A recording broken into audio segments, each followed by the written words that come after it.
Miller, two-time national champion and team captain for the Alabama Crimson Tide, and former Carolina Panther, and his father, Corey Miller, the pastor of pain, a 9-year NFL veteran with the New York Giants, and University of South Carolina Hall of Famer. This is the Miller's Edge.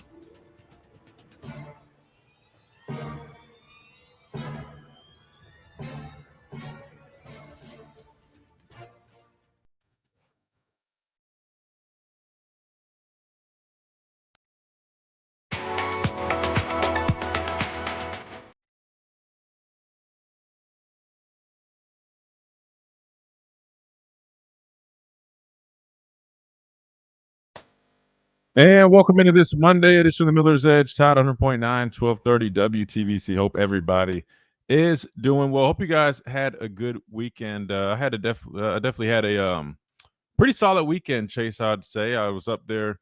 Pat's going to love this. My brothers, I told you guys, was serving as DJ up there for their official visit weekend. So I tagged along Friday. He needed me to bring something up there, so I went ahead and just hung out. Got to catch up with Coach DeBoer for quite some time, man. We talked for a minute, actually.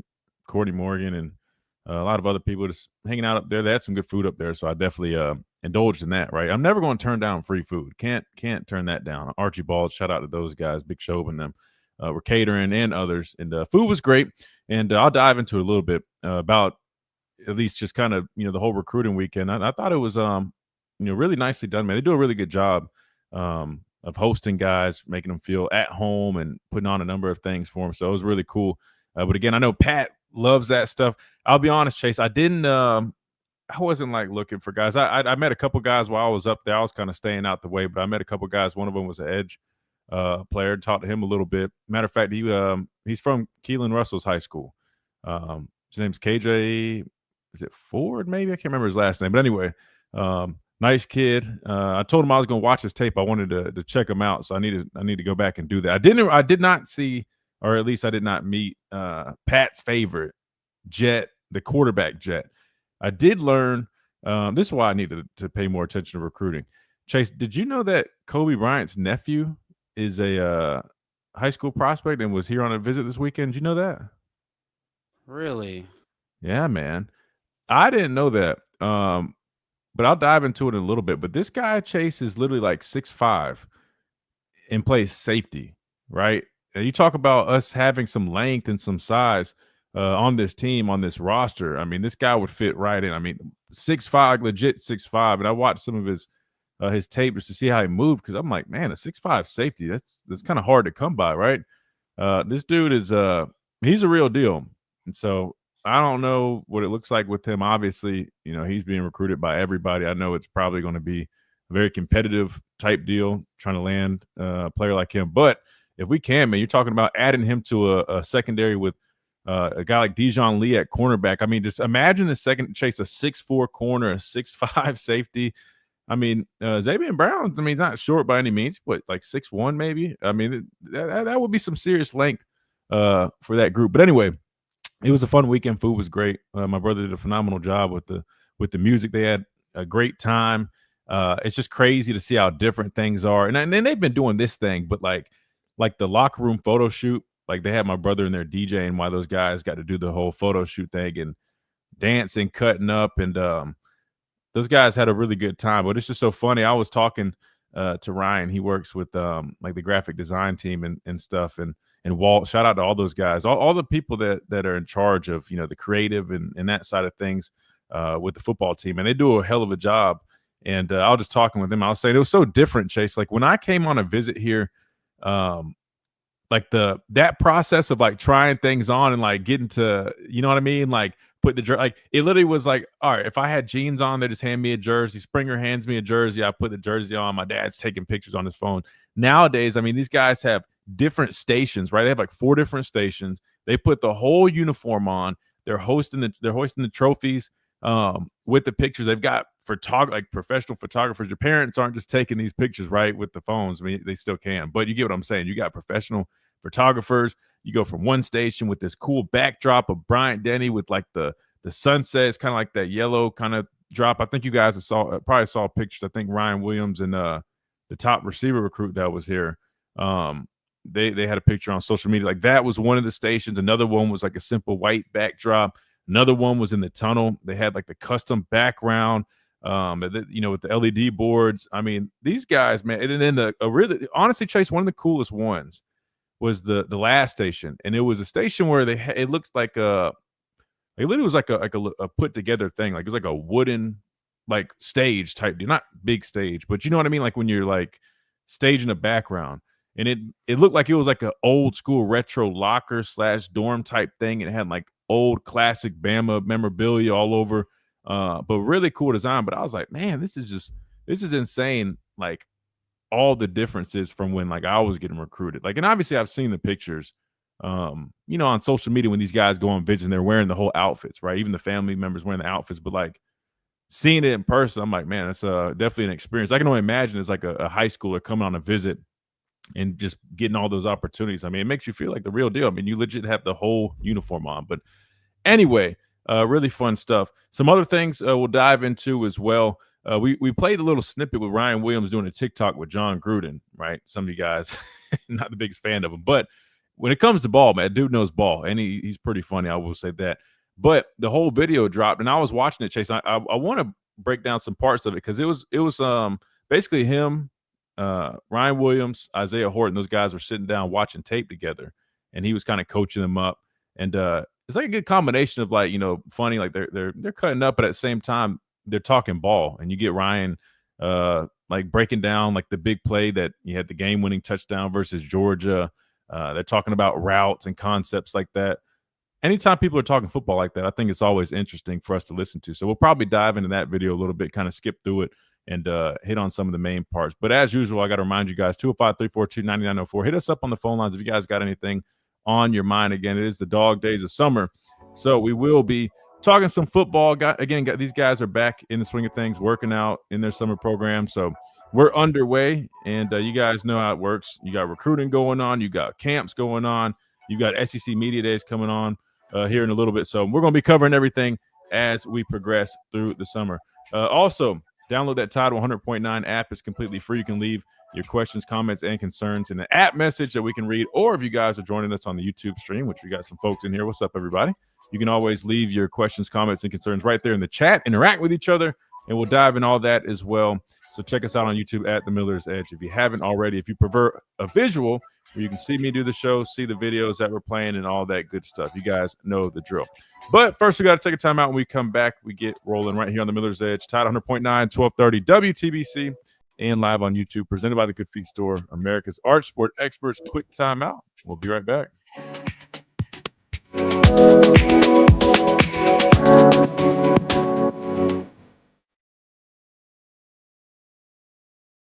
Don't buy your new or pre-owned Mercedes-Benz from anywhere other than Mercedes-Benz of Tuscaloosa. Their local team provides a 5-star buying experience and 5-star service. Shop local, mercedesoftuscaloosa.com, or go see them at 3200 Skyland Boulevard East, Tuscaloosa.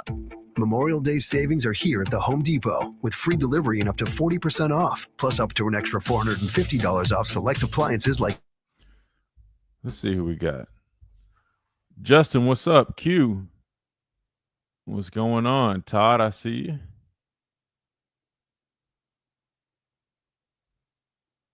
Chapstick recruits. Q, come on, man. Come on, man. Just because I was. All right, now watch. Is this. ¿Cómo estás?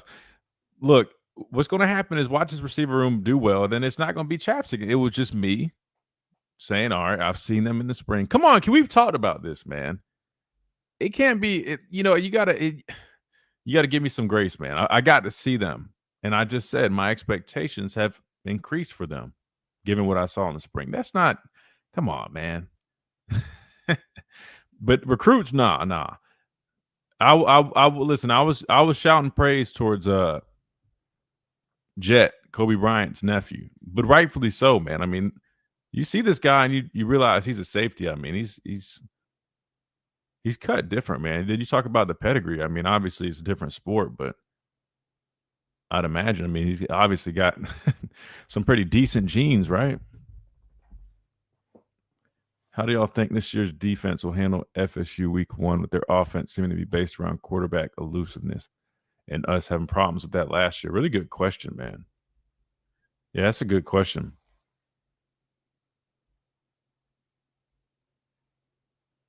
We'll have to wait and kind of see kind of how they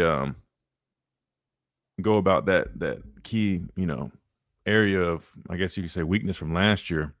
If they kind of change it up, which I'm sure they'll probably look at some things over the next few months and really come up with something that they feel a lot better about. I mean, obviously that was a key issue last year. That's what I said in terms of my breakdown of the defense. Quarterback runs killed us last year. They killed us. So hopefully they definitely they adjust that. But in terms of like what they end up doing, I mean, there's a number of things you can try to deploy, implement, depending on what type of quarterback running game you're talking about. If you're talking about just a scrambling quarterback, obviously you got quarterback spy game. You got certain games that you can run to try to collapse the pocket a certain way. Certain packages you go to. If you're talking about more of like an option read zone type deal, there's different ways and different things to throw at them. Like, for instance, we used to call like say you got a zone read, right? Normally, tackle blocks down, defensive end sit and feather. He's a quarterback player. There's always ways you can switch it up and try to, disrupt that. We used to have a technique called a rise technique that we started. Because you also can, call a force, which that means the defensive end now, instead of the quarterback player, he's crashing on the dive. Linebackers coming around to be the quarterback player. So say you call that, or we started doing something called a rise technique, which is where you fake the force. Your defensive end crashes down on the dive, and then last second, it's like on that third step, you plant, you take the quarterback, basically force him to pull the football.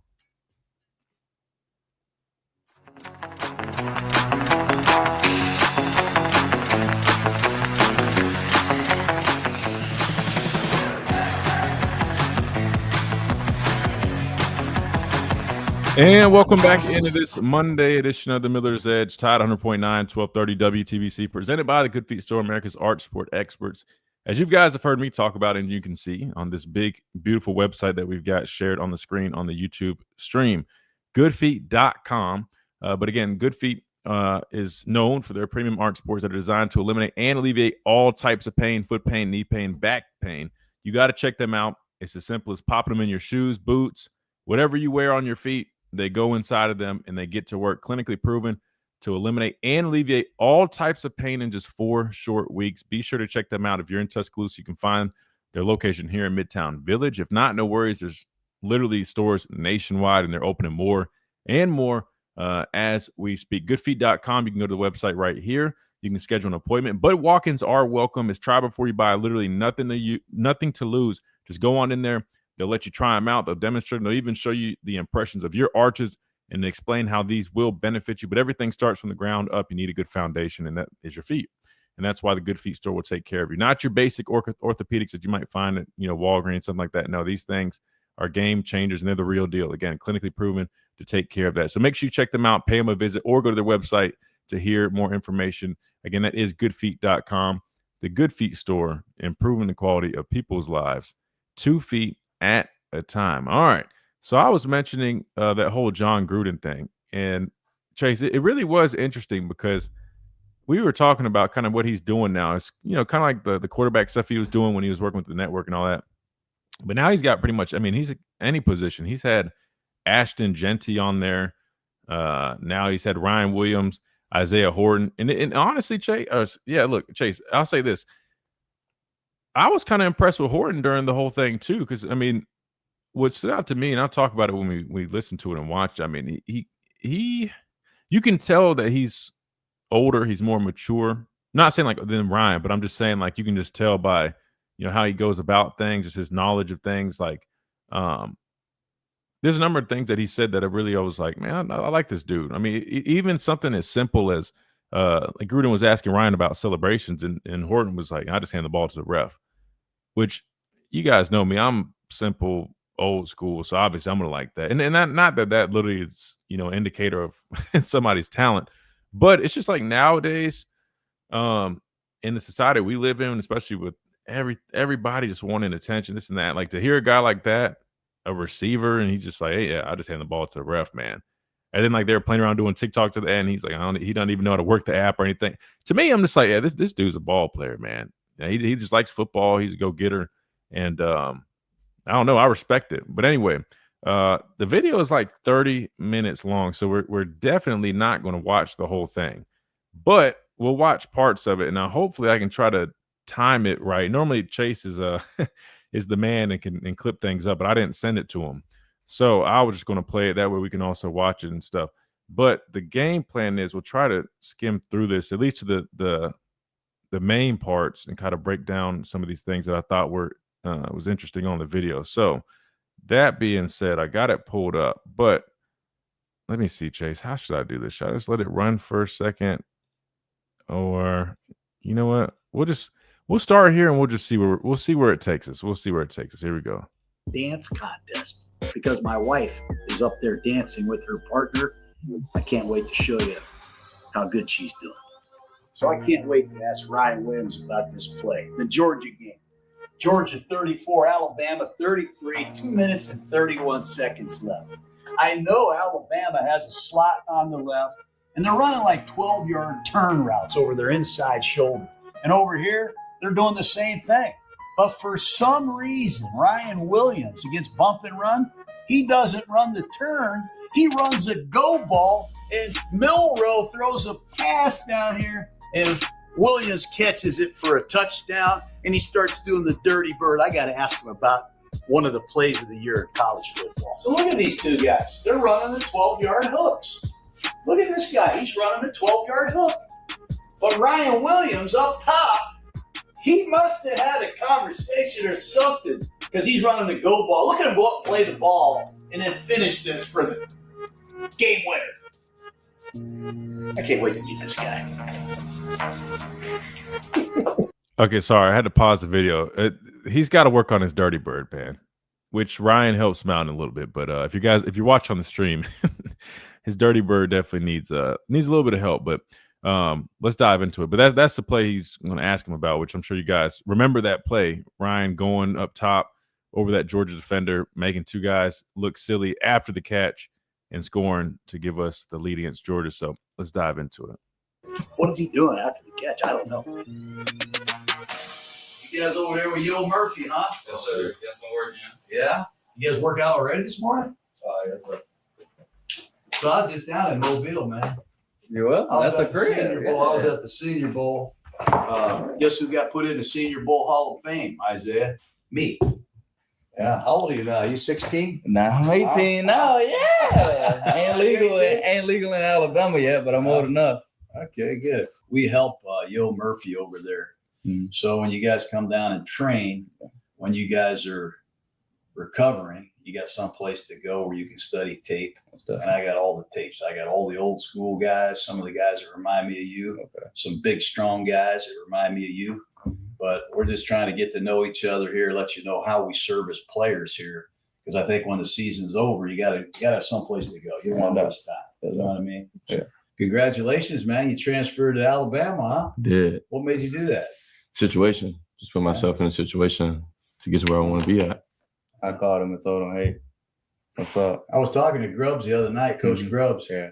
What do you think of the system, man? It's a lot of shifting, man. We love it. We love it. It makes the game. It makes you learn the game, like because it's more pro style. So just us breaking from the huddle, and you have to fully understand the entire play. So you can't just be like, yeah, okay, this only applies to me, because you gotta, in order to truly understand the play, you gotta understand every part of it. So.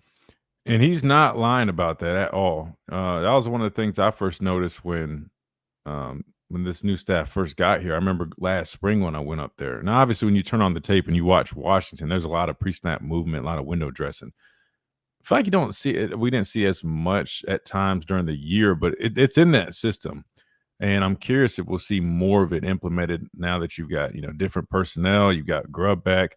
But in terms of that system, they're 100% right. It definitely is a system that, it requires a lot and asks a lot out of these guys, which is good because I think that's, number one, going to prepare them for the next level. But number two, it just allows them to really understand the game much better. That's why Ryan was saying it's not like one of these things where you're going to say, okay, I'm at the X, this is what I got. No, I mean, these guys line up at different spots. There's a lot of movement, things change, and there needs to be constant communication and a pretty deep understanding of the game. So just if you guys were wondering about that there's this system that we have is definitely one heck of a system. I will say that. Right. It expands your football IQ. So what are they doing with you? Moving you around a lot? Yeah, inside, outside. Just because last year I played a lot of outside, so just trying to put some different stuff on tape. Good. You got to increase your route inventory, man. That's right. What about you? What are they going to do with you? Same. Primarily the X right now, but it's certain certain packages they got me while I'm inside. When we get that one-on-one matchups. Let me ask you this, Ryan. 17 years old. I'm watching you play last year. 17 years old. Now you're on the cover of that Madden thing, right? Yeah. I mean, I know the NIL, I know they're paying you guys pretty good money, and it all sounds good. You know what I mean? It sounds great, but how do you handle all of this coming at you so fast? First, I have a lot of good people around me. Like, I got an older brother, him, Jern, all my guys, and then, just my family, the staff, everybody. I mean, they really keep me base level. And, I got a village behind me, my dad, my mom, my grandparents, everybody's behind me. And I just know, if you don't be humble, it'll come back in a heartbeat. So, just relying on the people around me. Because, at the end of the day, I'm only 18. So you got to lean on people that's, been through things before you. So just leaning on my people. When I was calling plays in the NFL, you can't tap out, man. I mean, Jerry Rice, Tim Brown, Irvin Fryer, the great receivers I've coached. It's a long game, man. And you're running a clear out route for a deep cross. You got to run back to the huddle. And then you got to come back again and block. And you got to dig out of safety. And then you got to come back and I call your number on 3rd and 5. You got to run a choice route with sudden quickness. So it's the conditioning, the physical conditioning and the mental toughness that you got to have, man. You know what I mean? And it ain't good enough. It's never good enough. So when you get back there, make the strength coach your best friend. They're going to put GPSs on your guys. They're not going to overwork you, but you got to make sure that you're pushing yourselves differently than everybody else. I would say that's some pretty good advice, Chase, and especially now, right? You got summer program taking off, and I think I mentioned this last week, but in terms of the program this summer, I've heard Baloo is let's just say he's taking it up a notch.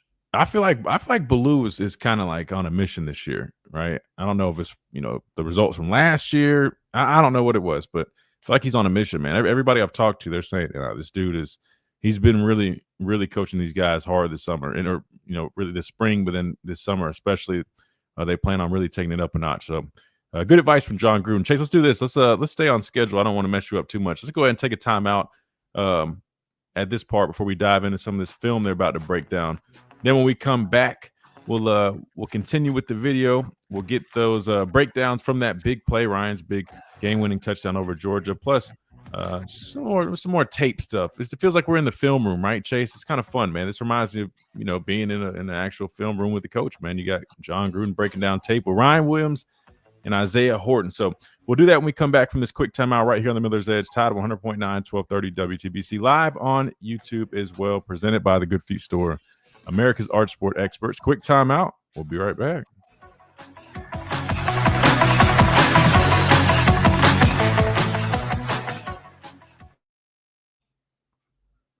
All right, I'll leave that pause. That way people listening on the radio will still be where we're at. Let's see what we got in here. Dr. Crystal, what's going on? You Kenji, I see you. You think that was due to hesitation or alignment? I don't know why, but the FSU matchup's got me anxious. Do I think what was? You mean like the struggles against like the zone read option type stuff, quarterback run game? If I'm being honest with you, I think it was a number of things, man. I think there's ways we could have approached it better, 100%. Definitely think there's room for that to be better.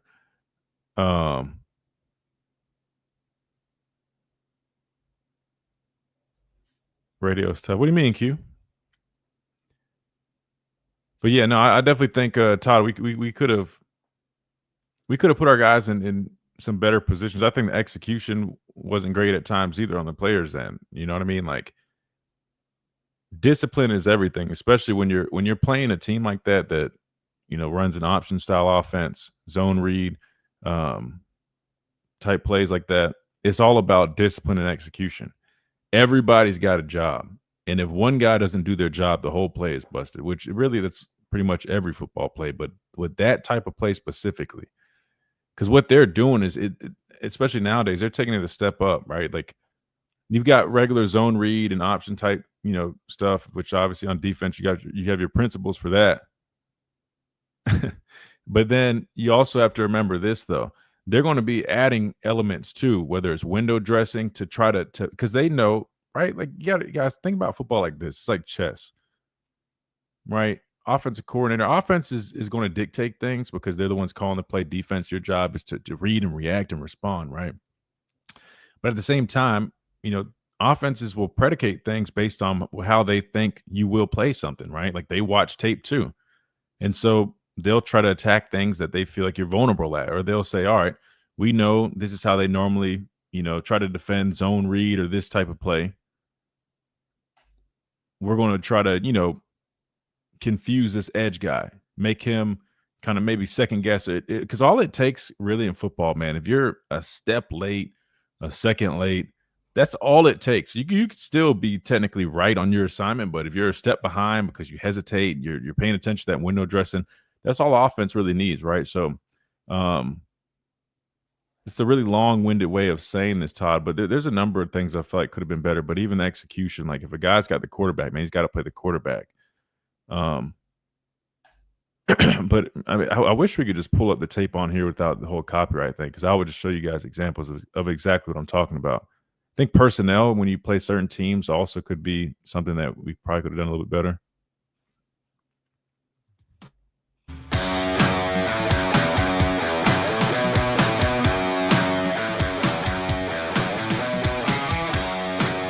And welcome back into this Monday edition of the Miller's Edge, Tide 100.9, 1230 WTBC, presented by the Good Feet Store, America's Art Sport Experts. We're sitting in a film room with John Gruden, not really a film room, his little room, but you guys get my point.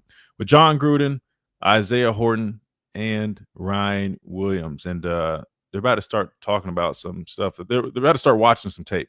He doesn't show the tape probably because same thing I just was talking about during the break, man. The whole copyright thing on YouTube is kind of lame, but you'll hear them discuss some stuff. So let's dive back into the video and break it down. But again, you guys are more than welcome to call us on the phone lines, 205-342-9904. We'll stop the video, leave at messages. I think we just got one from Tia, so we'll read that here in a second. But we're just breaking this video down for a little bit, and then but I always remind you guys, we will stop the video and go to you guys any chance that we get, or if you guys are joining on to join, if you guys are calling in to join on the conversation. Sorry, I don't know why I couldn't say that, but here we go.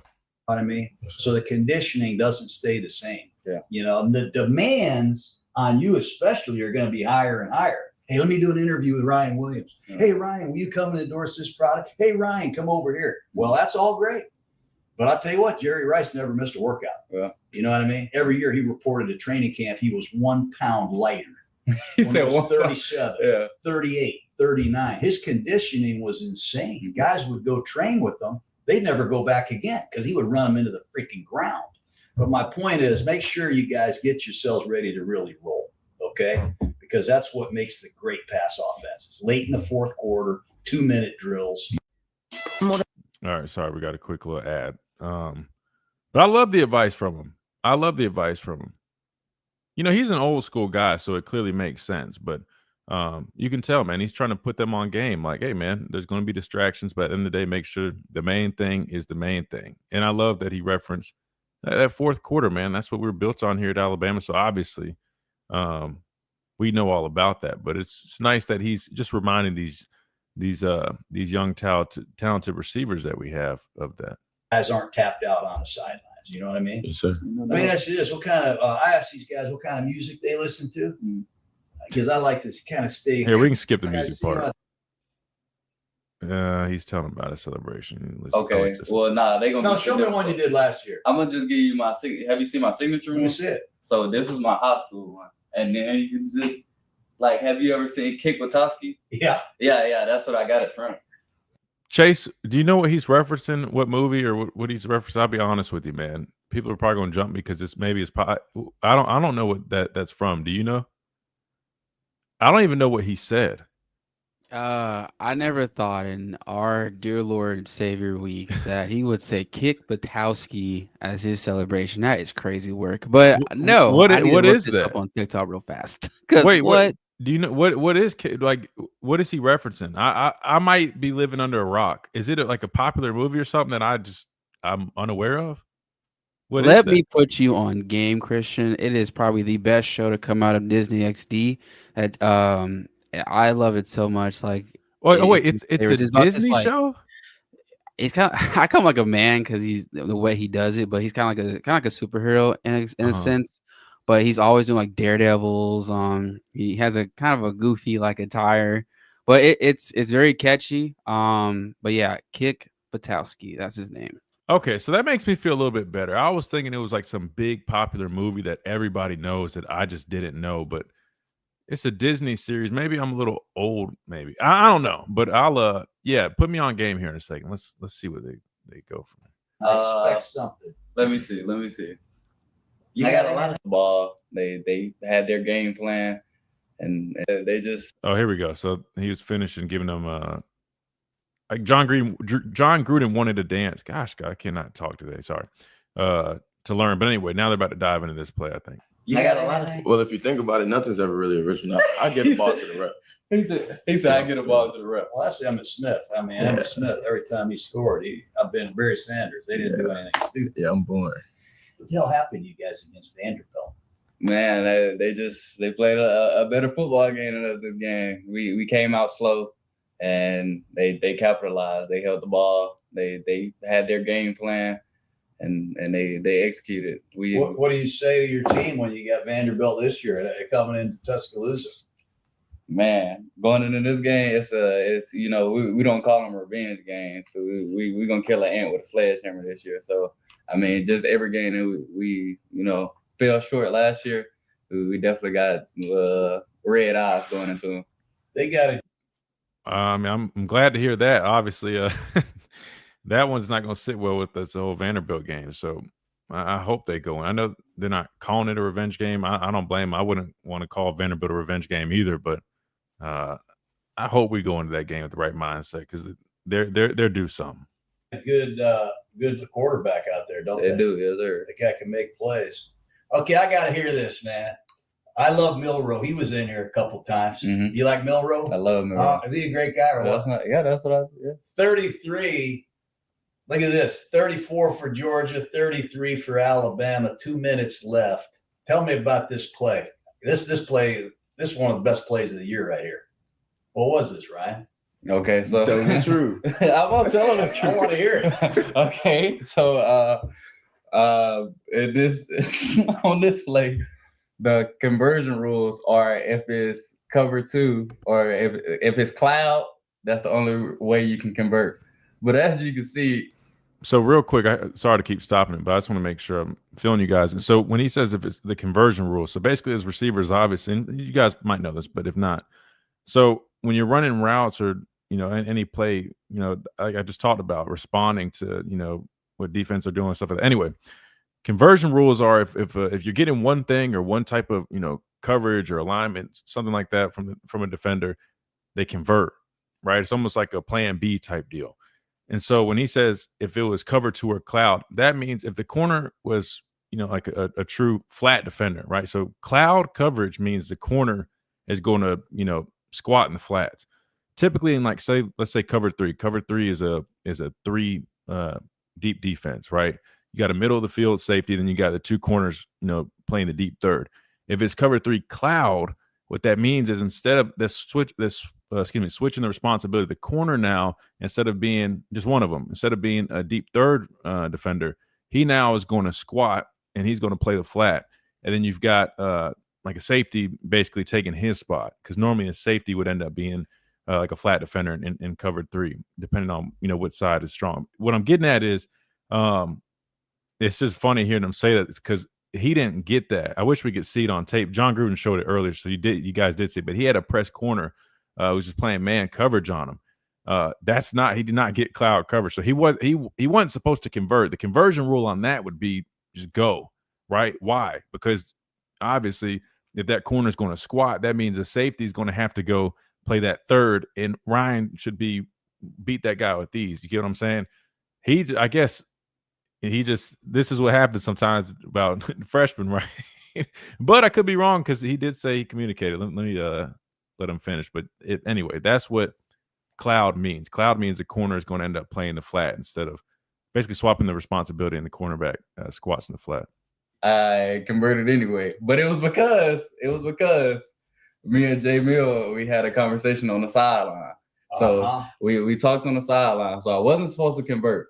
So technically, it's not a missed assignment because I scored, but it's a missed assignment. And we had this. What'd you say? Technically, it's what? Not a missed assignment because you scored? It's not an MA because I scored, and I scored.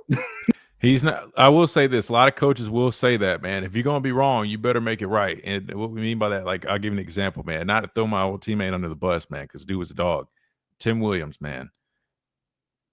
Tim had a tendency to kind of improvise sometimes, and he normally probably on a grade sheet, because we always grade the film, right? Normally would probably have a lot of minuses, but the fact was, even though he was improvising and not doing his assignment, that decision would end up resulting in him making a big sack or a big tackle for loss. And so what did the coach do? All right, we just kind of look past that. It's Tim Williams. He just made a big play. We're not really going to give him minus, even though it was a minus. That's kind of what we got here. So I'm not mad at it. It won us the game. It happened. But he did say he communicated with Jalen. So that there's that. But the other note is that's what we talk about sometimes when we were saying, like, oh, everybody's focused on the quarterback. Oh, why did he do this? Well, this is a prime example of something you might not necessarily immediately realize. Maybe if you really know ball and you're watching a game, you say, oh, well, he did that. That was on the quarterback because the conversion rules was this. But this is something that probably goes over a lot of people's heads, because sometimes you see a quarterback make an errant throw and you're just like, what the hell was he doing there? But this is a key aspect of the game. There's got to be communication between the receivers, because if that's not communicated, Jay Mills thinking he's stopping at that 12 yards and turning back like the other receivers are doing. He converts when there's not cloud or a squat corner or a trap corner, cover 2, whatever. Now you've got a miscommunication. People immediately look at the quarterback like, what the hell is he doing? But come to find out, might have been on the receiver. So that's just a quick little lesson that I always like telling people when it comes to this stuff. Like, that's why I always say, don't always just point at one guy. There's a lot of things going on the football field at once. So you and Milrow have a private discussion in this situation. So what was that discussion? What was Milrow saying to you? So when we went down, we usually get to play, like we'll have an idea of what we're about to run. So we get ready to go on the field, and he hears it through the headset, and I was like, I'm gonna convert it. And he was like, okay. And that was it. And we went on the field, and I looked at him, and he looked at me. And like, you can see right now, I'm looking at him. And no shit. That's what happened? Yeah, I promise. And the rest was. What route are you supposed to run here? I'm supposed to drop like what number 5 did. Mm-hmm. But since I knew it was man to man. So it's like, there's no way. Like if you look at everybody else, they pretty much sitting on the route. Yeah, but you're supposed to run a freaking lightning route like number 5 is. And off you go. Yeah. What did the coach say to you? What Coach DeBoer say to you? Nothing. Touchdown. Touchdown. Oh, man. All right, Chase, let's hit this next time out, try to stay on schedule. But there you have it. So that was pretty much what happened. If you guys were ever wondering the dynamics or the details of that game-winning touchdown that Jalen Milrow threw to Ryan Williams, well, there you go. It technically was a missed assignment. Ryan was supposed to sit at 12 yards like everybody else, but they communicated pre-snap, I guess, on the sidelines. He was going to convert. is trying to go, and the rest is history. So I thought that was pretty cool. We got to take a time out. When we come back, we keep breaking this down. A couple more parts I want to get to here, and then we'll keep on rolling on this Monday edition of the Miller's Edge. Plus, we got some app messages. Again, if you guys want to get in on the conversation, 205-342-9904 is the phone number. Drop those questions, comments, or concerns in the YouTube chat or the app inbox, and we can address that live on air right here on the Miller's Edge, Tide 100.9, 1230 WTBC, presented by the Good Feet Store, America's Art Sport Experts. Quick timeout. We'll be right back.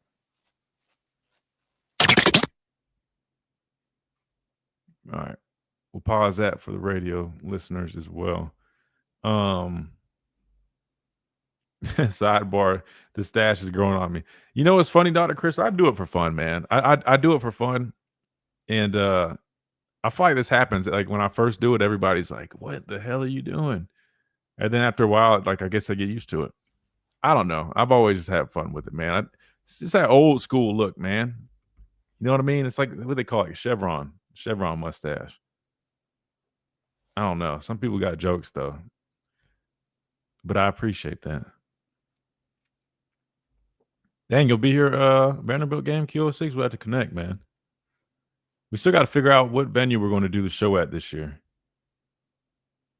We're still working on that.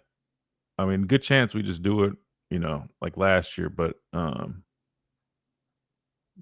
keep you guys updated on where we end up figuring out where we officially will be. I'm looking forward to it. I can't believe we're already, if you guys think about it, it's already June. It's my birthday month, by the way. Birthday's coming up. But hell, we're only a few months from the first game. It's crazy. It's flying by. We need to start doing a countdown too. I feel like we did that like a couple years ago, like a football countdown or something like that. Let's see. Gosh, I need to find the other parts I want to jump to because I don't want to. How much is we'll work through it. Anything else big going on that you guys want to talk about? If there is, let me know. I hadn't really seen anything.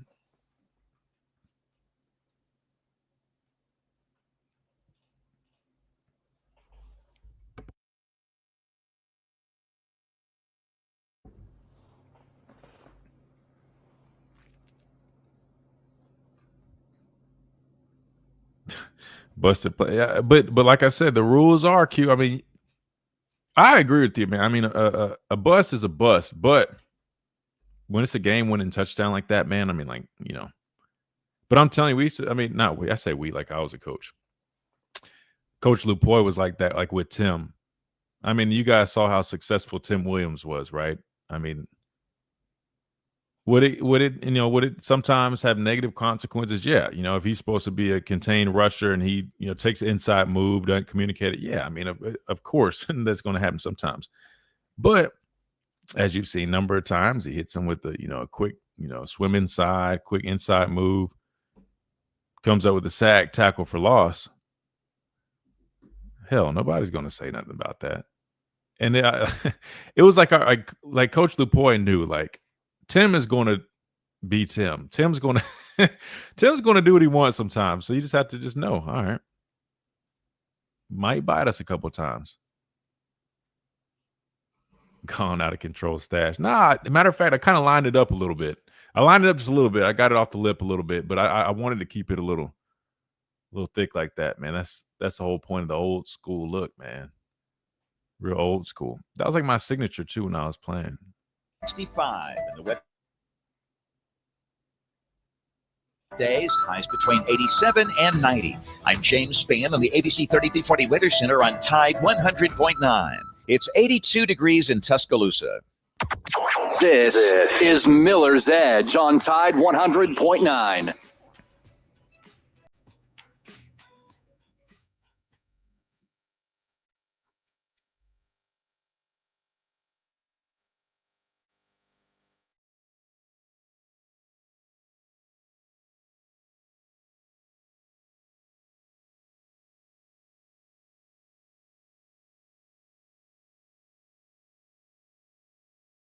And welcome back into this Monday edition of the Miller's Edge, Tide 100.9, 1230 WTBC, presented by the Good Feet Store, America's Art Sport Experts, where we're sitting in the film room with John Gruden, Ryan Williams, and Isaiah Horton. They just got done breaking down the big game-winning touchdown against Georgia. We found out that it was a little bit of an MEMA.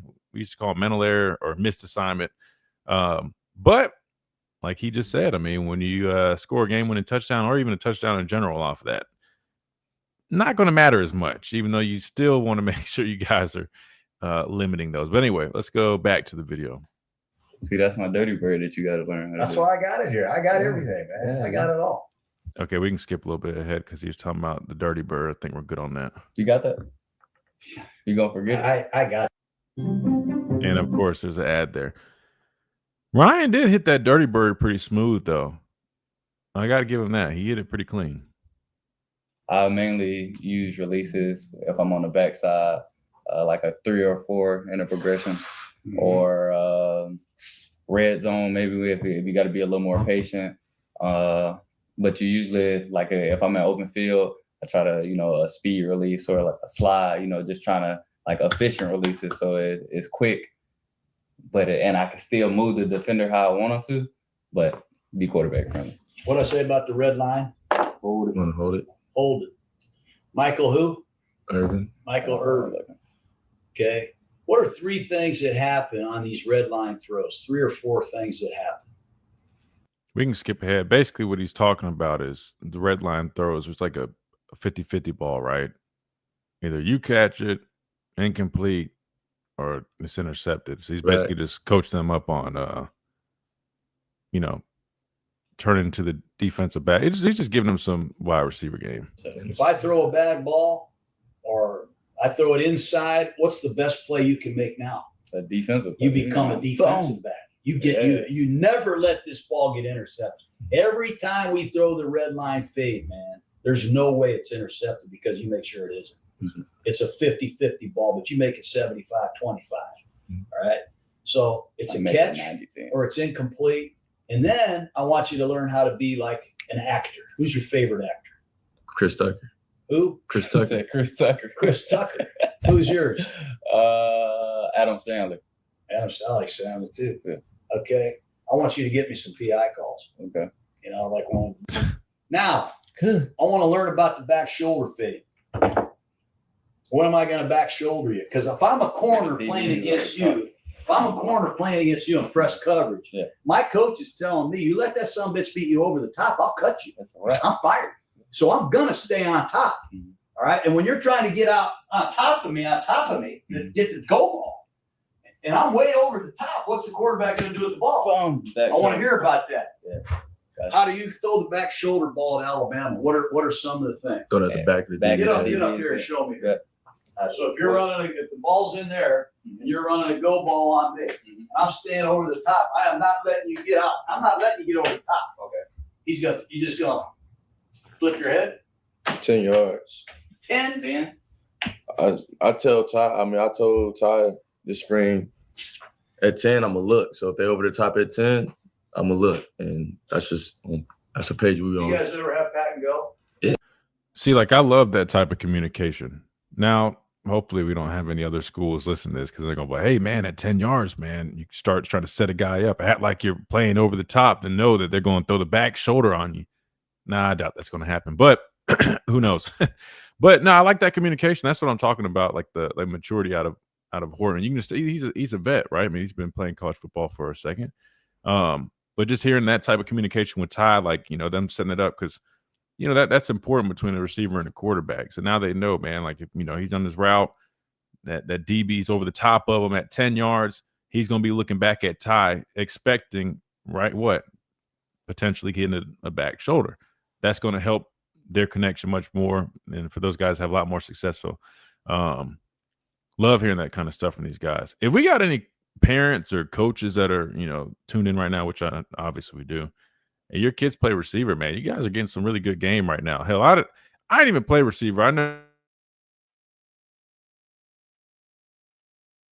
y'all are, man. It's really, really good stuff. Yeah. Okay, so here's what we started doing on our pat and go. Think about this. I had our corners come out for pat and go. So we would have red line drill. So you're running, and we're just warming up. We're warming up. First time we throw it over the top, I peel off, you catch. Now we come back, you outside release that way, and now the DB gets to find it in the blind spot, you peel off. Okay. So he gets to catch one, you get to catch one. We got to hit this top of the hour break, so I'll pause it right there. But basically, just to summarize what he's talking about, and I actually really like this idea. Just like you guys see, like when media is allowed to go to practice, and you see the clips of quarterbacks throwing to the receivers, right, like routes on air, pat and go. There's different names. That's what he's talking about. But what he's saying that maybe they look at doing, instead of just a typical just pat and go, just kind of just tossing the ball around, working on this technique where both the receiver and the DB get good reps. They get good opportunities to practice that, right? That's why he's saying, one pass, the receiver, plays the back shoulder, the DB over exaggerates being on the top. Next one, DB gets a chance to kind of, act like he's, picking the ball off and then, switching up a little bit. But really good stuff though, honestly. We got to take this top of the hour break. When we come back, we'll wrap this video up. I know we've been doing it for quite some time, but it's some really good stuff. We'll get to the main points to finish. Plus, we got some app messages to get to, and we'll keep on rolling on this Monday edition of the Miller's Edge. Tide 100.9, 1230 WTBC, presented by the Good Feet Show, America's Art Sport Experts. Quick timeout. Hour number 2 coming right up.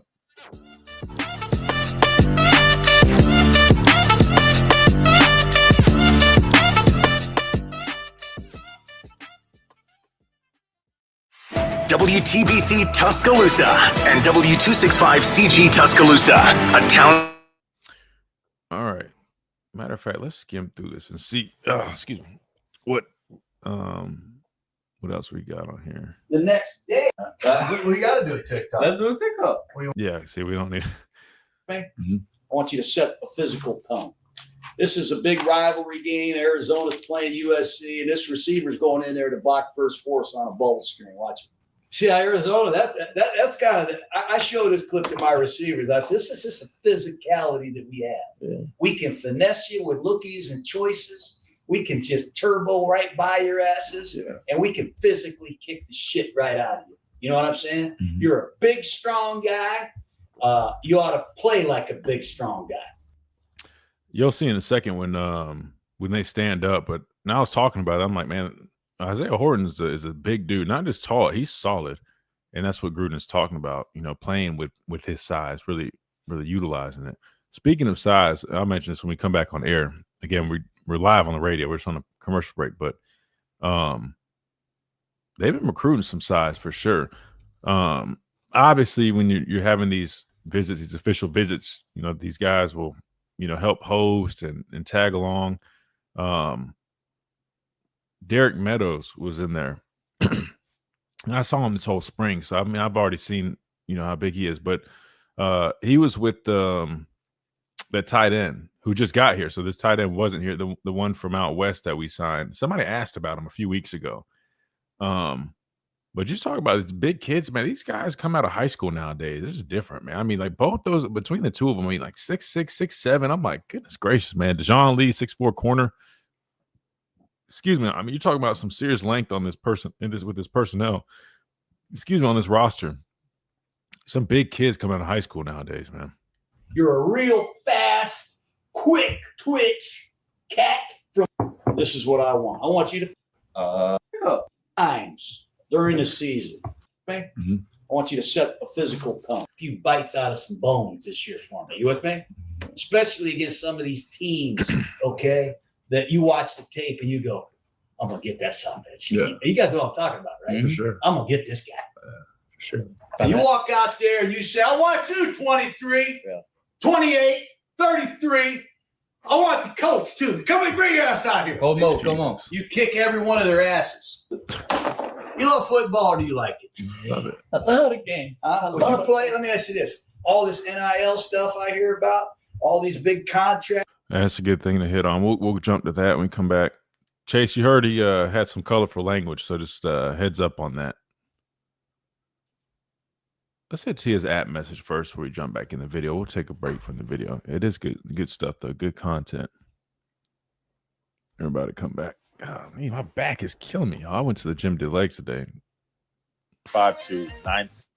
Went too heavy on squats. Miller's Edge on Tide 100.9.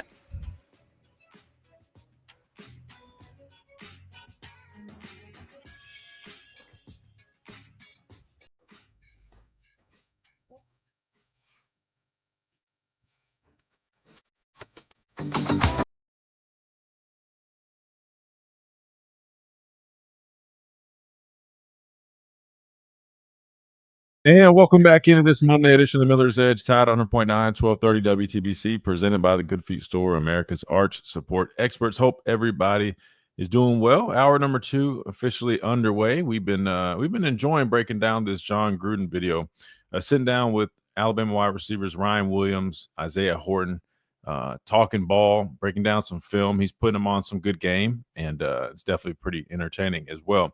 We're going to dive back into that here in a second. We will hit an app message real quick. But other thing I was going to mention, I was mentioning this to YouTube, Chase, that being up there on that visit, man, and seeing some of the guys they've got, the new tight end that we signed, what is his name, man? Let me just pull up. So I should have done this during the break, but what I'm getting at is the guys that we're bringing in nowadays, man, like these guys are just built different. I mean, we already talked about Kobe's nephew, being 6'5", playing safety, but two guys that were, helping host some of these recruits.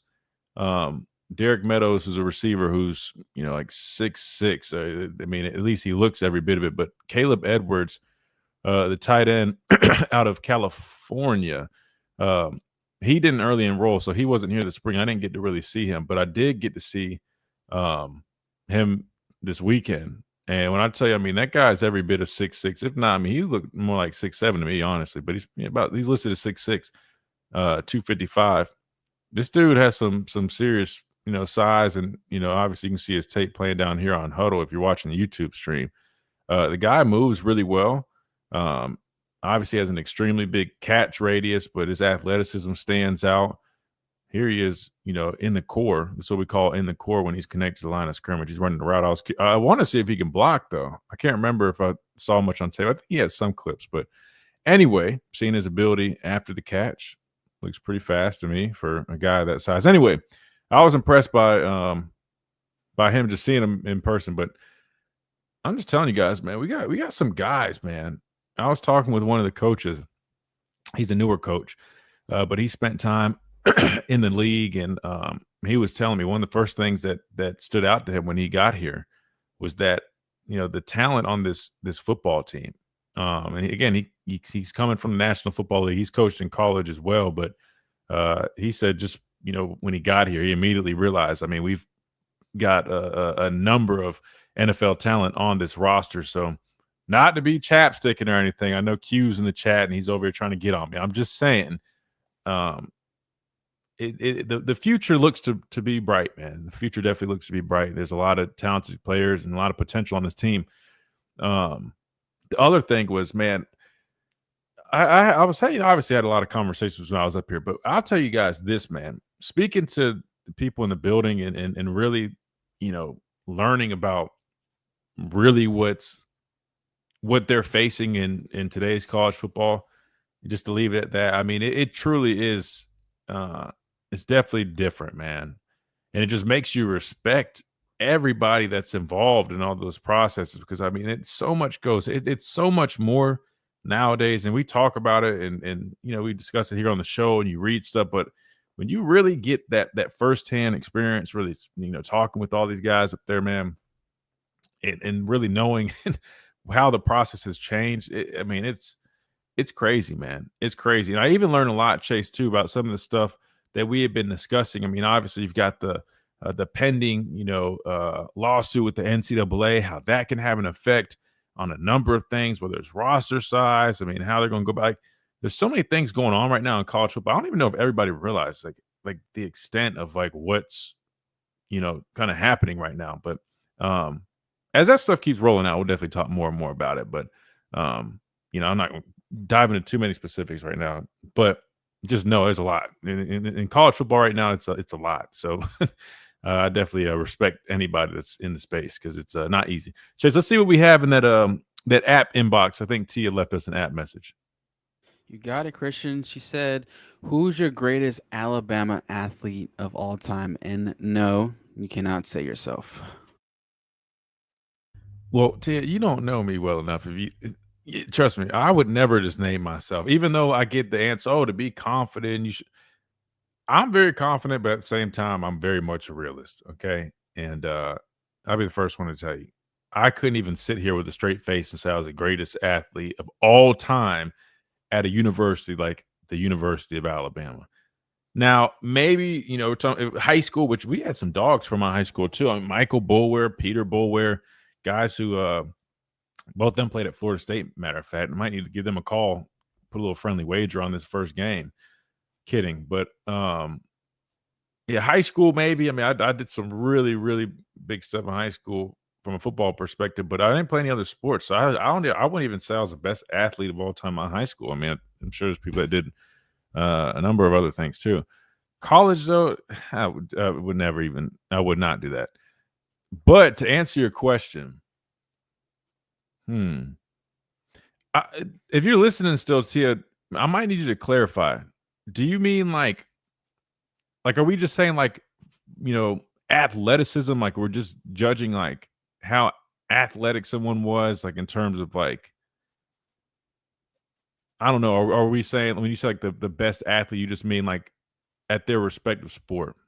Because that's definitely going to determine my answer. It's going to be way different, right? Because if we're just talking about pure athleticism, I mean, there's a number of people even from different sports that you definitely got to throw in that conversation. And then if you're talking about just in terms of them being an athlete, but what they did at their respective sport, that's going to be a little bit different.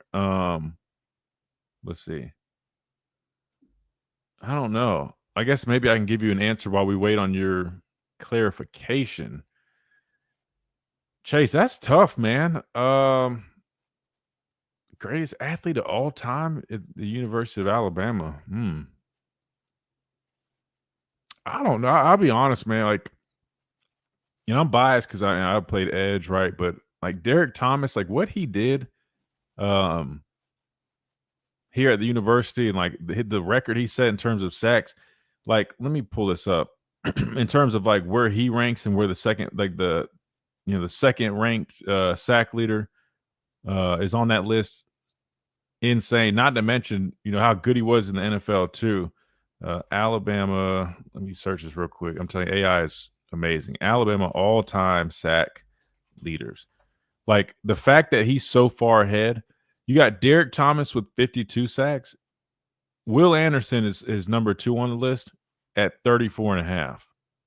Right now, technically, Derek played one more season, but Will was still behind by what, another 17 and a half sacks, I believe, which, I mean, the likelihood of him having another 17 and a half sack season, I mean, not very high. That's just very hard to do, but still, man, the fact that Derek Thomas was able to do that, I mean, obviously I'm an edge guy, I'm biased, but I mean, he sticks out just because of how dominant he was. Not to mention, we're also talking about he played in a time where they ran the football a whole hell of a lot more. I mean, and I'm not discrediting Will. I'm just saying the difference in like when Will was playing, I mean, he was playing teams that, airing it out, the air raid, spreading the football down the field. So he had a lot more opportunities, I'd imagine, to really get after the quarterback. Derek Thomas was playing in a generation where, I mean, they ran the ball a whole hell of a lot more, and that dude had 52 sacks. So like, he jumps to mind, and if I had to just pick one, just quickly without really putting too much thought into it, I would probably say him. And I'm sure there's arguments for all type of people. I mean, talking about just like pound for pound athlete, but also their success. I mean, Derrick Henry, I feel like you got to throw in that equation. I feel like Derrick Henry's a guy like 6'4", 6'3", 6'4", 250. The way he ran, his accomplishments, winning a Heisman, you got to throw him in there. Oh, okay, you're in the chat. I meant GOAT, like best Bama football player ever. You're going to go with Smitty. He said, I'm going with Smitty. Yeah, I said it. His season was unbelievable. I'm not mad at that. If you're saying it's best football player in Bama history and you're talking about accolades like that, I'm not mad at you choosing Smitty. I mean, I still would have Derek Thomas up there, but you're talking about Smitty's numbers. I mean, it was insane. Let's go back to AI. Let's see what AI says. Best Alabama football player in history. Let's see what AI says. I know you like using AI, so let's see. Let's see what it says. Damn, Derek Thomas. They had Derek Thomas. Announced a list, but they had Derek. They had two of mine, Derek Thomas and Derrick Henry. So it says one of the most dominant pass rushers in college football history. Derek Thomas set the NCAA single season record at 27 sacks. 27 sacks in a season in 1988 and finished his Alabama career with 52. Yeah, I'm a defensive guy. I'm gonna go with Derek Thomas. 27 sacks in a season, guys. That's like stupid, man. And then Derrick Henry they had on here, rushing over 2,200 yards in his final season, winning the Heisman. They don't have Smitty on this list, but they definitely should. I'm not mad at that. I'm wondering what our listeners think. Anybody in the chat, anybody listening, if you guys want to drop it in the app message on the app inbox. I know you guys on the radio definitely still use it a lot, so don't forget about that. We still go to that. Who would y'all say is the best player in Alabama history, like ever? If you only could pick one, I'm going Derek Thomas. Derrick Henry close, Smitty close, but I'm going to go Derek Thomas. I'm really curious what you guys think. So let us know, because we got to take a timeout, then we'll keep on rolling. But I want to get y'all's answers. Best Alabama football player in history, like ever. That's Tia's question. Me and Tia want to find out. We'll do that after this quick timeout right here on the Miller's Edge Tide 100.9. 1230 WTBC, presented by the Good Feet Store, America's art sport experts. Quick timeout. We'll be right back.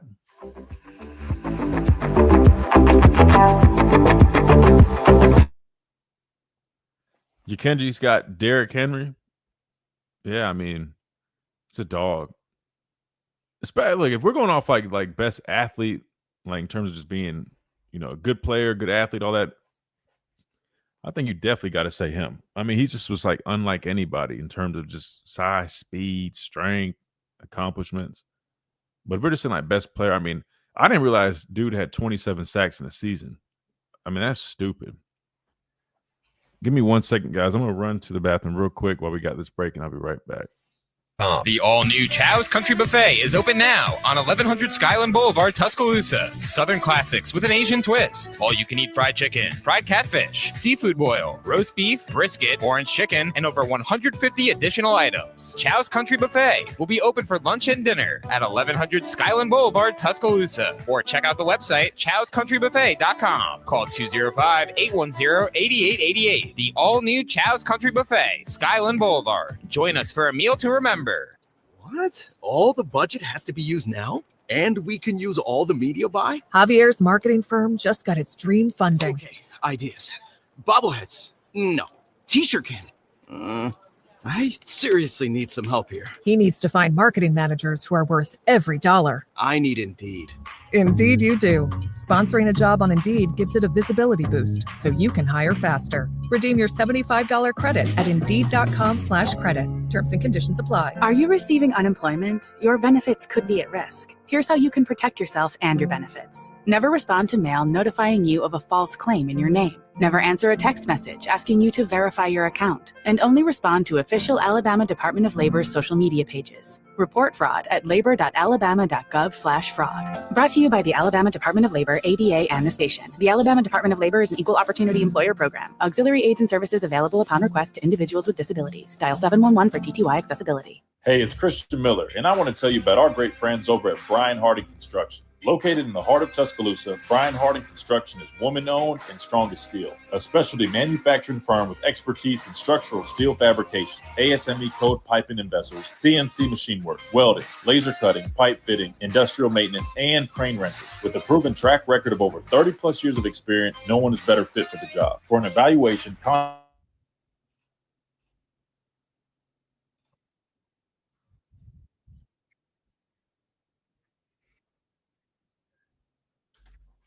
All right, 1812 is where we'll start back on that. Let's see. Oh, I need to. 1812. Let me see what else we got. Do you run routes off of steps? Let me ask you this. Do you have your outside foot back Just too. Oh, That's a cat.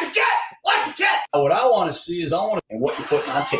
What do I love about this? Your practice mindset, right? Your relationship with your coaches and your quarterbacks, and what you're putting on tape.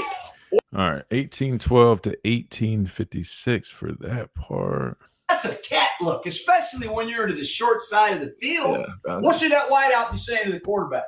Watch the cat. Hey, and your offensive tackle or your running back that might scan out. Hey, watch this goddamn cat, man. Yeah. Right? Look at your hurricane. He just like, kitty. He ain't saying shit. No. Cat means corner, like a corner potentially coming on a blitz. So, I ain't with the healthy quarterback, man. That's a great job by the Hurricanes. Man, they run a corner cat against us. You stick it right in your freaking ear hole. Yes? All right, great job. Let me ask you this. Do you have your outside foot back sometimes or all the time? Sometimes. What's that mean? In Tuscaloosa. This is Miller's Edge on Tide 100.9.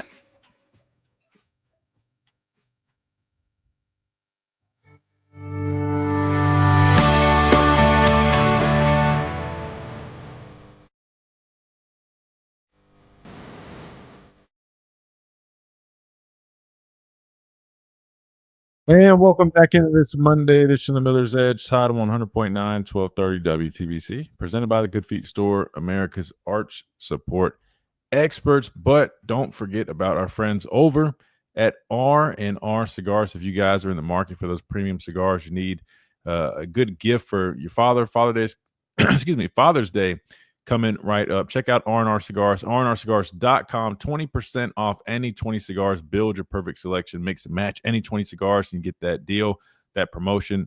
Orders of $100 or more receive free shipping as well. I'm telling you, these guys have the best of the best humidor in the Southeast, plus over 160 bourbons that you can choose from when you go and check them out. The Mansion, 2703 Gary Fitz Street here in Tuscaloosa. They got the wraparound porch. They've got TVs.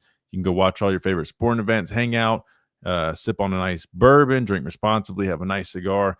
I'm telling you, it is phenomenal. You got to check them out. R&R Cigars. Again, rnrcigars.com for all the deals online. If you're not locals, make sure you check those out.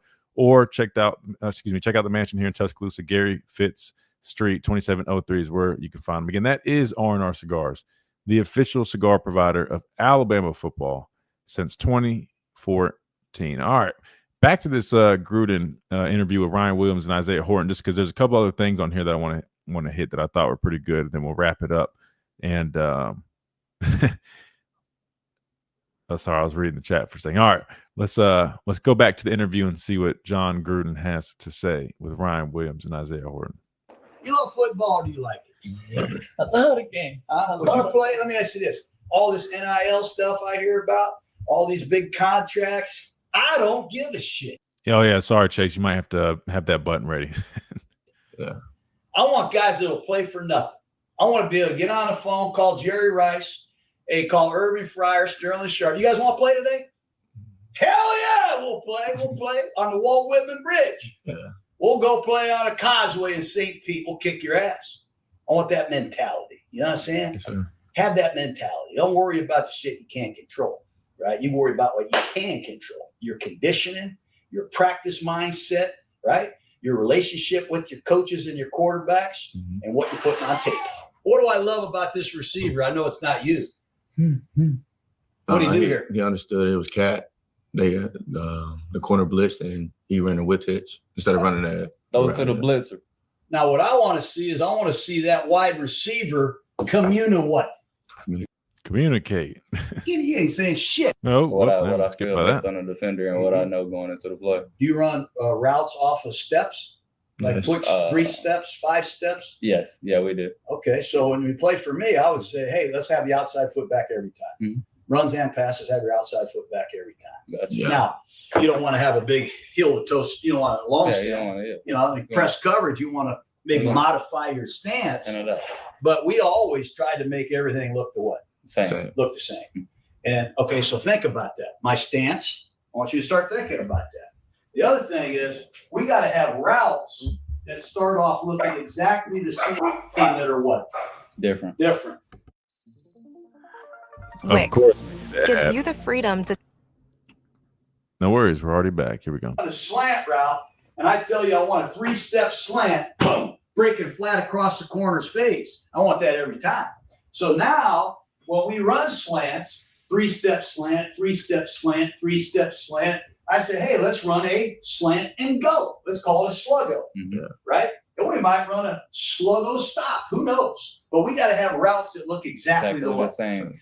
So if they do jump one of your routes, you come over to me and say, hey, Groot, Coach Groot, we're going to run a sluggo no matter what. Did you see that guy jump my slant? I'm like, I got you. So we can make adjustments. Right? You feel me? Yes, sir. Let me ask you this about splits.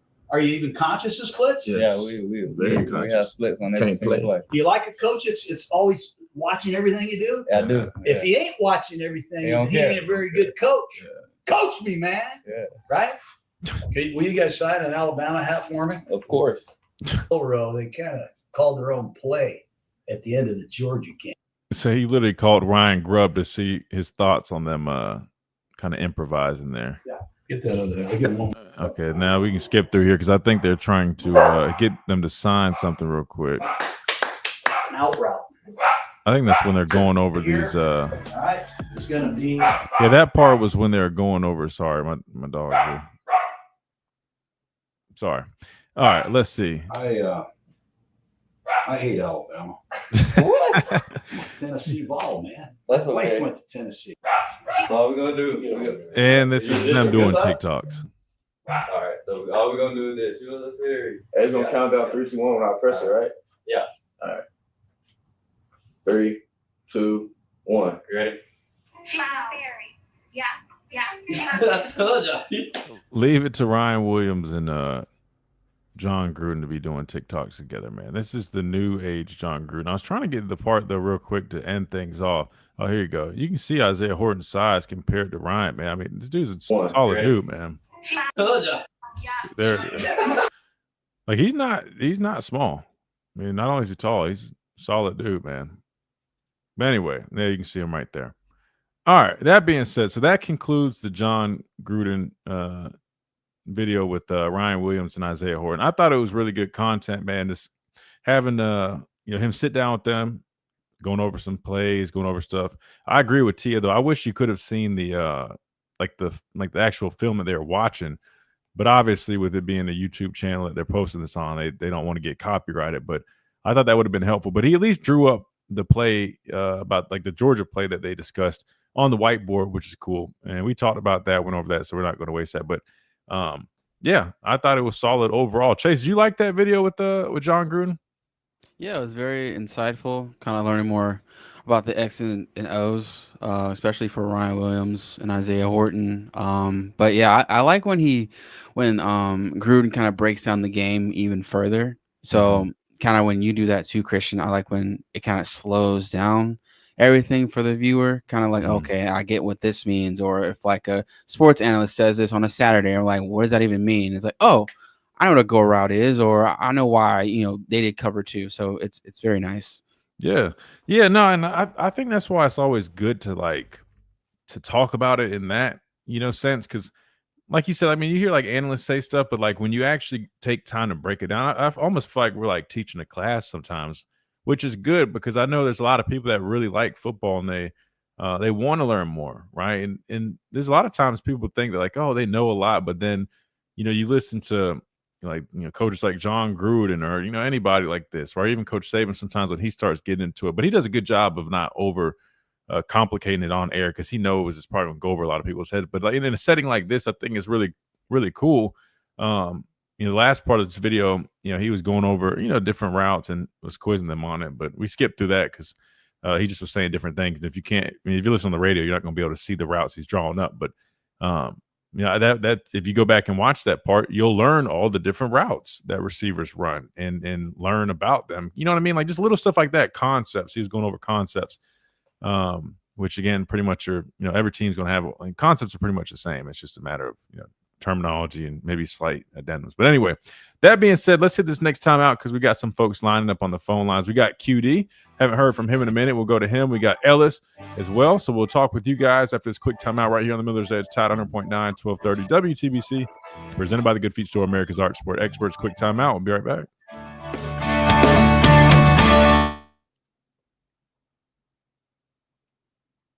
That's why you tune in. Oh, I appreciate that. Yeah, that's what we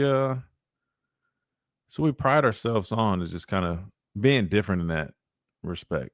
I mean, because a lot of people do podcasts and radio shows and stuff like that, but I feel like there's not as many that have, like former players or like just anybody in general, I guess, but trying to break it down. Yeah. It was funny. That was one of the things that Coach DeBoer was saying. He had caught my show a couple times. I guess when he was tuning in, he was listening to I just happened to be like breaking something down, and he was complimenting that, saying he enjoyed that too.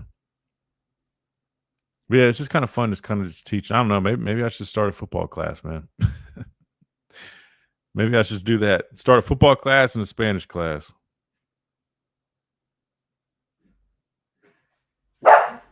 These dogs are gonna drive me nuts, man. What's going on outside? Let me check these cameras. What is it? Somebody's doing something outside.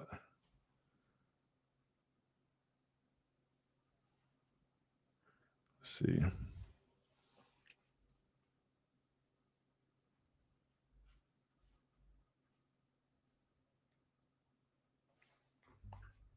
Let's see what we got. Chase and George. All right, so we got a few callers lined up. That'll probably take us the rest of the way. Good deal. Good deal.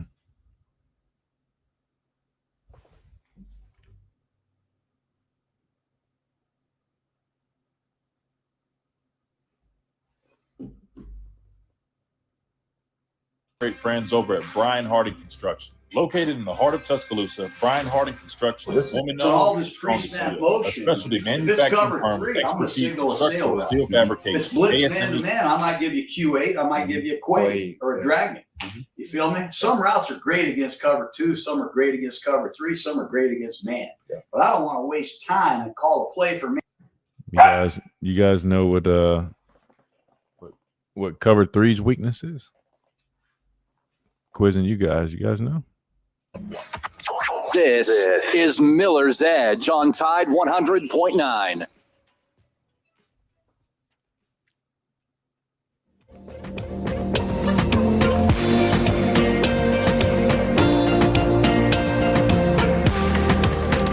And welcome back into the Miller's Edge, Tide 100.9, 1230 WTBC, presented by the Good Feet Store, America's Art Sport Experts. All right, we wrapped up our film breakdown of John Gruden's film breakdown with Ryan Williams and Isaiah Horton. Hope you guys enjoyed that. I know that took up a lot of time, but I thought it was interesting. Just like Chase said, I thought we learned a lot. Got to discuss that. Plus, we got to hear, some stuff about last season, some what went into some of those plays last year, and kind of what these receivers are, taught to do, what they're, anticipating. Anyway, that being said, let's go to the phone lines, 205-342-9904. We got QD, who we haven't talked to in a minute. QD, welcome in. Hey, what up, bro? What's up, QD? Hey, man, just been chilling. I still listen, bro. All right, I'm making sure, man. I hadn't heard you in a minute, man. I thought you fell off, man. I'm like, oh man, what happened to QD, man? Nah, I'm still here, bro. I still listen, man. Just work and life, and man, it's kind of hard to call in. No, I understand, man. Bro. Good deal, man. Hey, We're glad to hear from you. Yeah. So I heard you when you said you went up there and checked the guys out this weekend. You've been up there and checking them out this spring. You know what I'm saying? So, no, I ain't going to call you no chopsticker, man. I feel good about this team, bro. I feel good about this team, bro. Real talk. I mean, you feeling pretty good about what makes you say that, QD? What specifically? Is there any player position that makes you say that? Well, yeah, man. I mean, no guys hit the spring portal, so that was kind of big to me. You know what I mean? It's like you know what team you're working with going into the fall. You definitely know. You know what I mean? So, and I like the portal additions. You know what I'm saying? I like Horton. I like the DB Cole. What is it, Calhoun? I was like, you know what I'm saying? I like to return the nucleus to all the guys who didn't go pro, man. So, you know, I feel good. But my question to you is, bro, All right. you've been up there, you know what I'm saying? You played. Listen.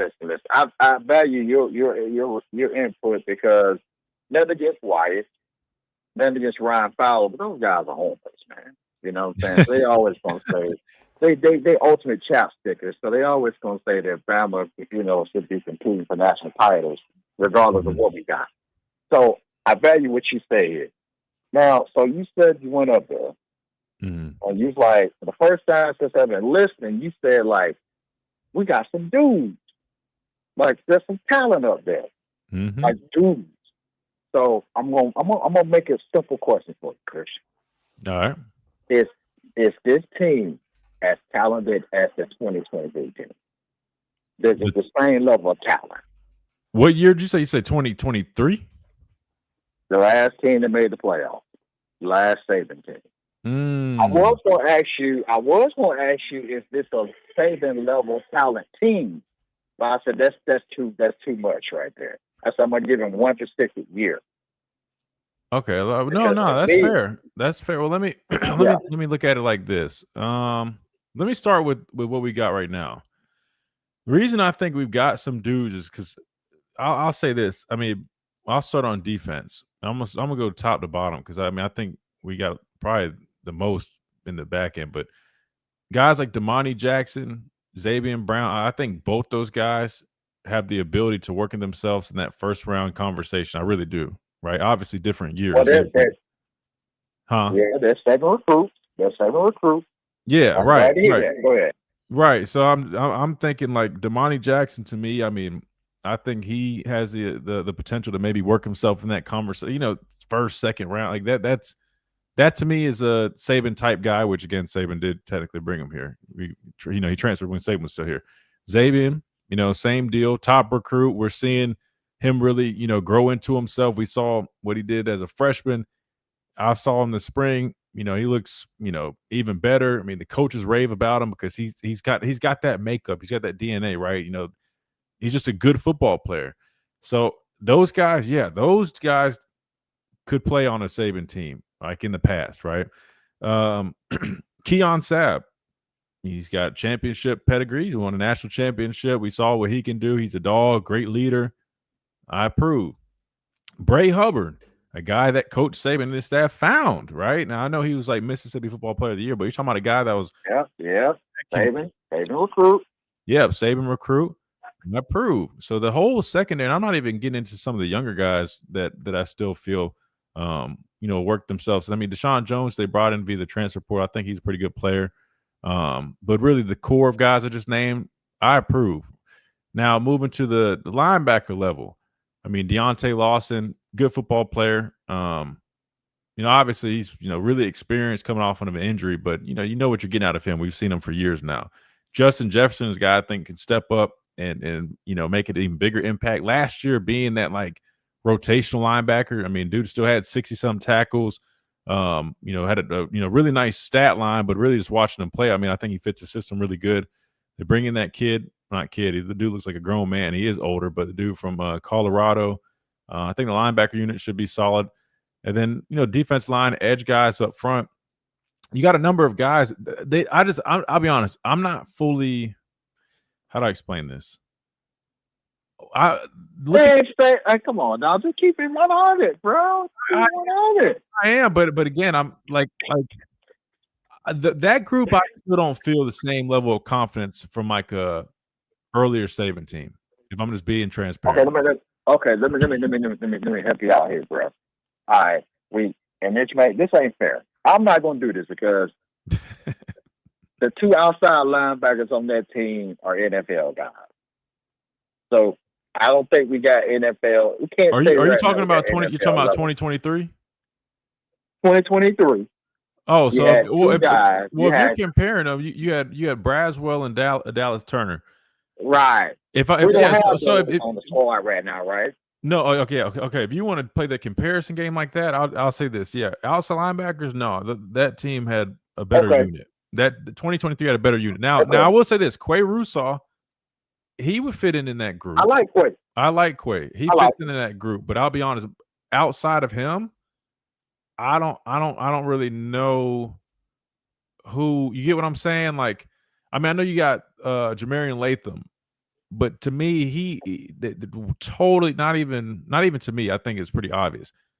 You're talking about a guy that moved from Bandit to Wolf, bigger guy. You know what I mean? Like he's not a Dallas or a Chris Braswell. He's not going to go off for 7-8 sacks. That's not him. He's a physical defender that you can just count on. Playing some good snaps for you, respectfully. Right. Yanze Pierre, some of these younger guys that they have. I mean, I think they've got potential, but they're not.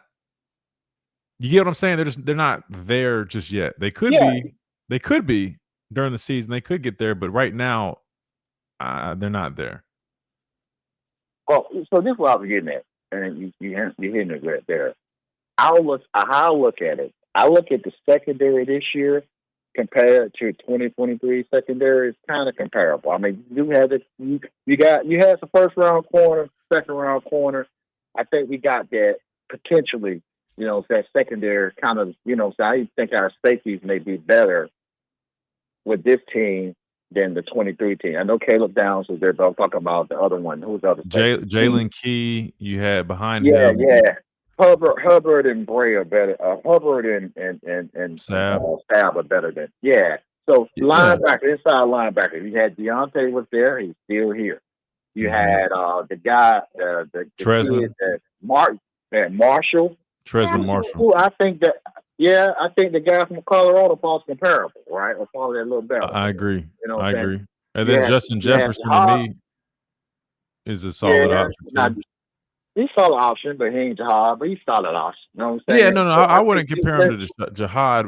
Did Jihad was Jihad rotational that year? I don't even remember. He was rotational with Marshall, I think. Yeah, I think you're right. I can't remember. I was forgetting for a second. Yeah. Because he had the scooping and score against Tennessee, and Jihad made plays then too. Yeah. I just I think this team, Christian, I think it's similar to that roster. Maybe, and maybe a little better. Especially on with the wide receiver core. You know what I'm saying? Now,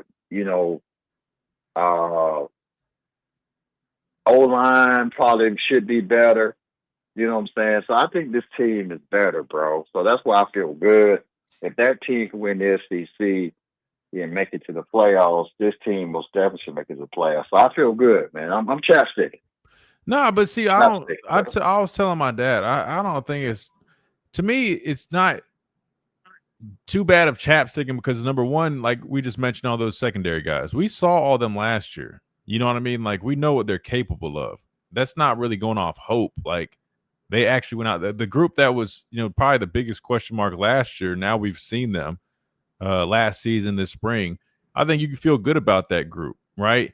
And then you just mentioned, I like to answer your question about 23 and this year. I agree with you. I think slightly better than that year, to be honest with you, because when you look at the offensive side of the ball, I think offensively we're definitely better than that year. I'm just looking at the receivers, and I mean, we had a quote unquote a stable of running backs that year. I mean, I'm looking at Jace, Roydell, Jam, Justice Haynes. But to be fair, like they were solid. But if you told somebody that was your running back room, like at that time, I feel like we underperformed. Just being honest with you, to have that many guys. Yeah. So, you know what I mean? Like if you look at it now and you're like, damn, y'all had Jace McClellan, Roydell Williams, Jam Miller, and Justice Haynes. And then look at how they ended up finishing the season. To me, it was a little underwhelming. So hopefully this year. What, man? I always liked Jace, man. I think Jace had that. Jace was the last back I think we had that home run ability. I mean, when Jace got loose, like against Texas, he hit like 80 yards. Against Michigan, he broke loose. I don't know why. I don't know if we just didn't feed him enough, bro. But I think he was a little banged up too sometimes. I think he was a little banged up at times. I'll be honest. I liked Roydell, man. I liked Roydell with what he brought. I honestly like the two of them. I thought they were a good 1-2 tandem. Yeah, I like Roydell. He was more of a thumper to me. He didn't have that. that home run. You know, man, I like the home running backs we've had, man. I know I'm switching gears, but it's like, you know, when Derrick Henry broke loose, forget about it. Damian Harris, forget about it. We used to joke on Damian though. We used to tell Damian he used to always get hawked down though. He would break loose, but he would. Against Texas A&M, when I was playing down there, he broke loose and he didn't get caught. You know what I'm saying? I think he had a, you know, so I'm just saying, it's like these backs. I like Jam, but it's like, man, we need the home run hitters, man. Do we have a home run hitter right now? Like, I would say Jam. Like, well, Gibbs is different, man. I mean, I don't think I we know have he was anybody. different, dog. I'm just saying, bro. I mean, we just ain't got that home run hitter, bro. I mean, that's what we missed. You know, it's like, fair. I mean, fair. I think Jam's probably your closest thing to it. I mean, Richard Young has flashed some, explosive ability in his little, sparing, his minutes that he's gotten up to this point. I mean, Daniel Hill is a guy that they're really high on, but he's going to be like a physical back. You know what I mean? I don't know if I would call him your home run guy like that.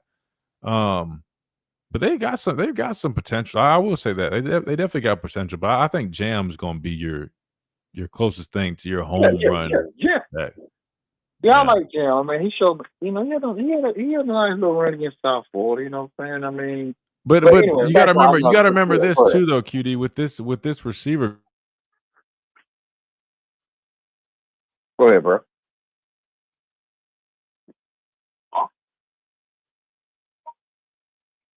I lose you? Give us 1 second, QD. Hire whoever. Okay, there it goes. I'm sorry, I'm back. Can you guys hear me? No, you're good. You're good. I hear you. Okay, sorry about that. I was on my end. No, my connection just got weird for a second. But I think you got to remember this, QD. If you got a receiver core like we have with Ryan and Horton and Bernard, man, I'll be honest with you. I think as long as the offense line does their job, I mean, these backs, they'll be good. And I want us to rely on our running game. I always talk about that. I'm not getting away from that. But I do think that obviously you look at the running back room, you look at the receiver room. Obviously, the receiver room is probably going to be a little bit more of a strength for us.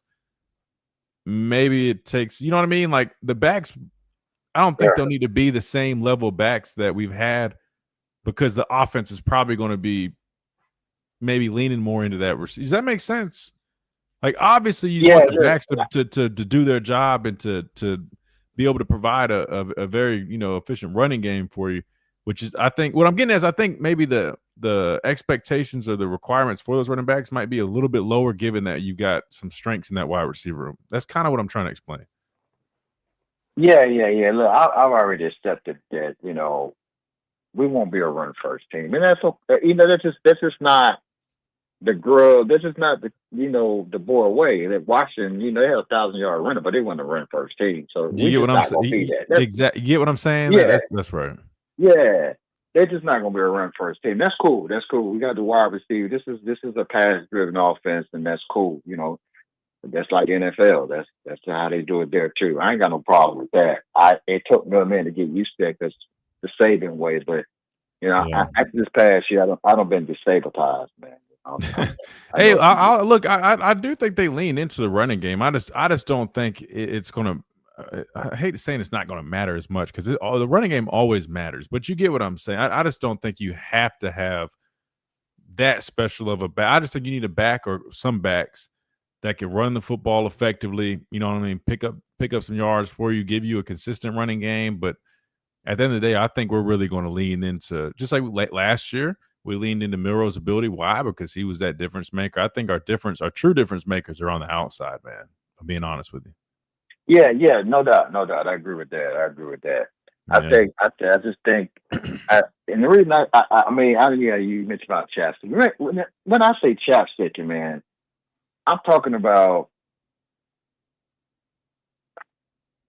Look, I'm in the receipts business. The boys still ain't got no receipts, so to say that this team can go to the playoffs, win, be a national title contender based off of just how I feel good about the team and what's coming back, there's a little flavor of chopsticking because and the reason I say it is because the road schedule is still tough. But like I tell other people, you know what I'm saying? When Saban was coaching, we wouldn't worry about no road game. We didn't care who we played. Mhm. We expected to win.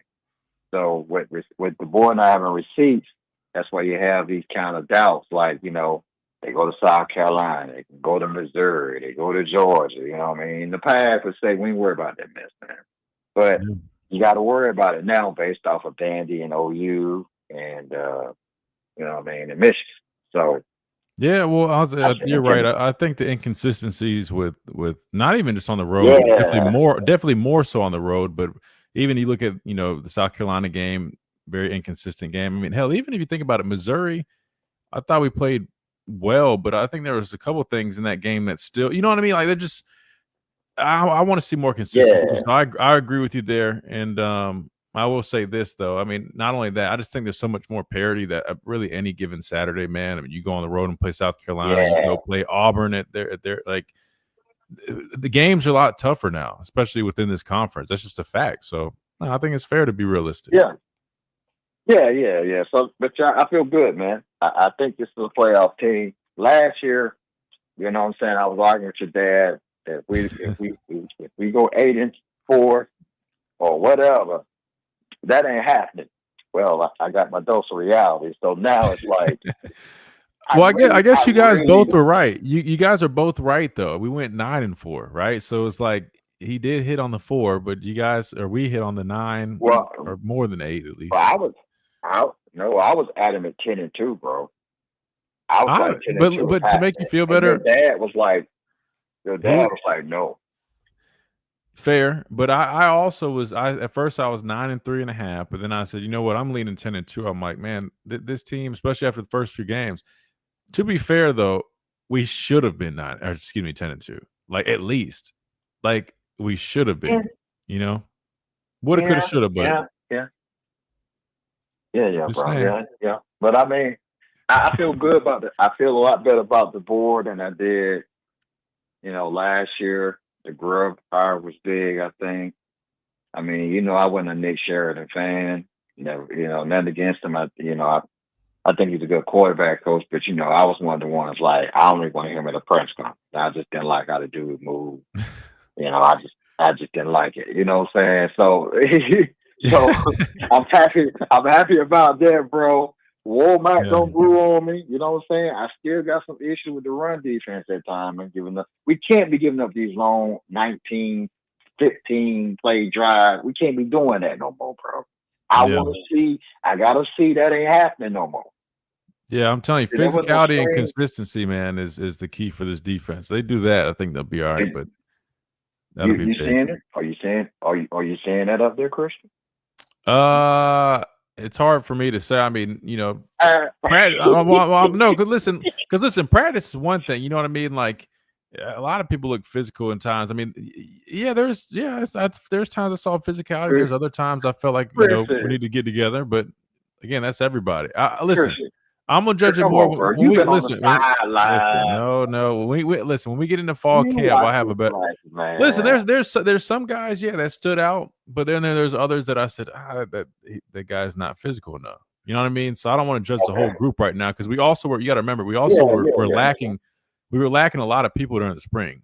You get what I'm saying? So I don't want to sit there and say grade the whole group when we were missing. 2 of the starting linebackers, a couple of the guys up front were in and out, banged up.